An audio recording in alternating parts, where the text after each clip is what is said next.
Hi friends, അപ്പോൾ നമ്മളെ ഇന്നത്തെ വ്ളോഗ് എന്താ വെച്ചാൽ നമ്മുടെ വീട്ടിലുണ്ടായ കുറച്ച് റോസുകളാട്ടോ ഗൈസ്.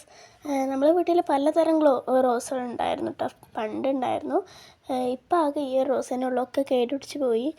വലിയ വലിയ റോസുകളൊക്കെ ആയിരുന്നു ഉണ്ടായിരുന്നത്. ഇപ്പോൾ ഈ ഒരു പിങ്ക് ചെറിയ റോസ് തന്നെ ഉള്ളു ഉണ്ടായിരുന്നത്. അപ്പോൾ അതിൻ്റെ ആദ്യമായിട്ടാണ് ഇത്രയും പൂക്കൾ ഉണ്ടാവുന്നത് കേട്ടോ. അതുകൊണ്ടാണ് ഞങ്ങൾ വീഡിയോ എടുക്കാമെന്ന് വിചാരിച്ചു. എന്നും ഇങ്ങനെ 1-2 പൂക്കളൊക്കെ ഉണ്ടാവുമെങ്കിലും ഇന്നാണ് ആദ്യമായിട്ട്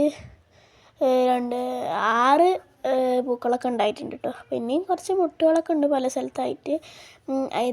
ഈ 6 പൂക്കൾക്ക് തന്നെ ചില സ്ഥലത്തൊക്കെ അങ്ങനെ ഓരോ കേടുകളൊക്കെ ഉണ്ട്. ചില നല്ല ഫ്രഷ് ആയിട്ട് തന്നെ ഉണ്ട് കേട്ടോ. ഇതിനൊക്കെ നല്ല കേടുകളൊക്കെ ഉണ്ട്, ഇതൊക്കെ വിരിയണുള്ളൂ. പിന്നെ ഞങ്ങൾ പണ്ടത്തെ റോസുകളൊക്കെ ഫോട്ടോ ഇനി ഒരു ദിവസം ഇടുന്നുണ്ട് എന്ന് വിചാരിക്കുന്നുണ്ട്. അപ്പോൾ എല്ലാവർക്കും ബായ്.